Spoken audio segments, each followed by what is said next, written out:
let me now introduce the four people who are going to come up here and talk about their individual stories. I'll give a brief synopsis of what their background is, and I think each of them will be available for one-on-ones afterwards. That's obviously their call, not mine.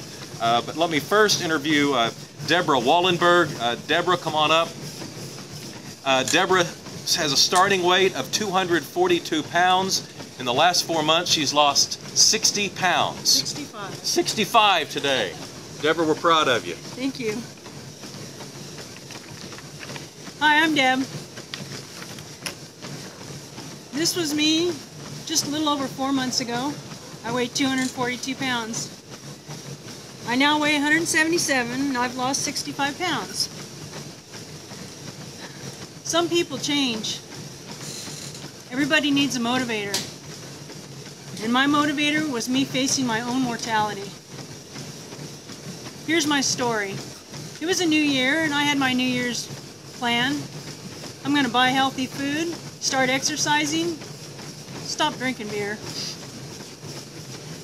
Okay, starting this weekend, I'm going to go shopping for healthy foods, exercising and no beer. Well, that weekend didn't go so good. In fact, I told myself the same exact thing with every approaching weekend. And I'd sit there on the couch thinking about it. Finally, a brainstorm. How about if I just go about doing one thing at a time? Okay. I'll just stop drinking beer. I get 80 calories of beer. That should be easy. Well, with every weekend, I tried to stop and I couldn't stop. I tried and I tried. I don't know why I couldn't do it. And I'd blow my weekend plan again and again.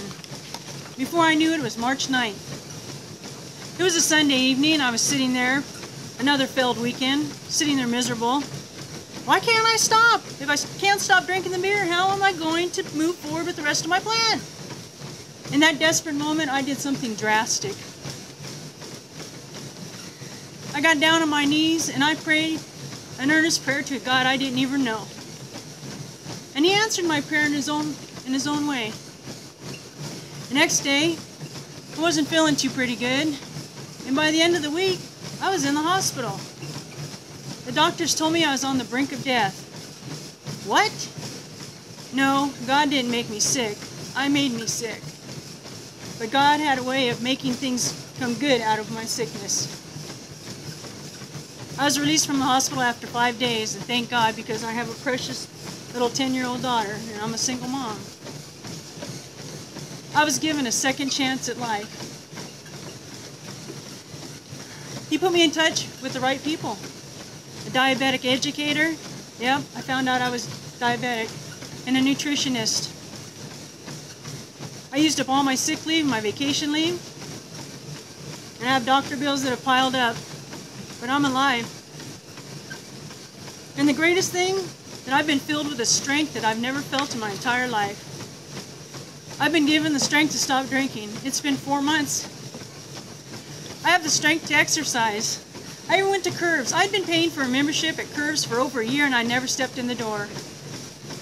Not only was I exercising, I found a group of women who were pursuing the same lifestyle I was. What support? I felt empowered. I began buying healthy food. I learned all about nutrition. And the thought of eating a double cheeseburger and a large fry now makes my stomach turn. The pounds started falling off. People were calling me the incredible shrinking woman.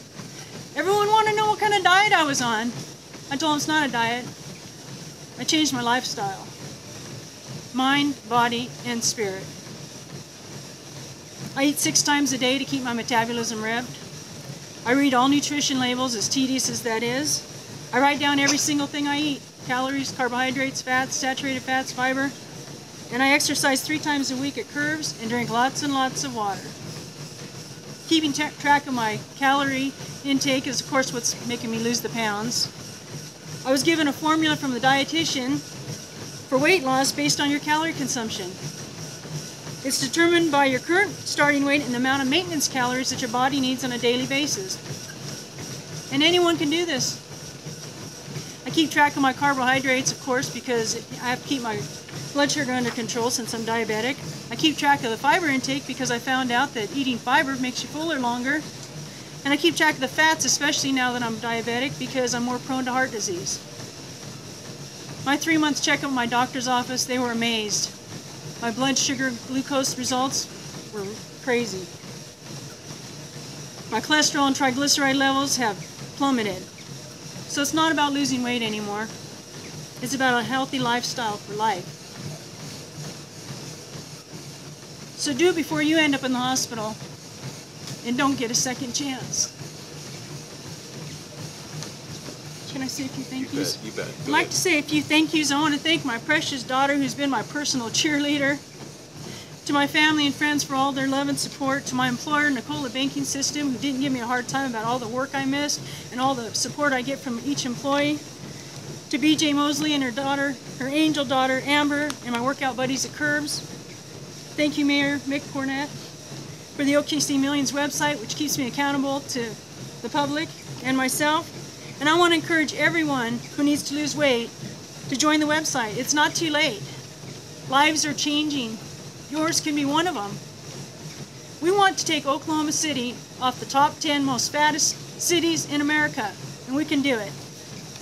And I have one other special thank you, and it's to the country music duo Montgomery Gentry for the song Some People Change, which when I heard this song for the first time while I was in the hospital spoke mountains to me, because the grace of God did get in my way, and for that I am forever grateful.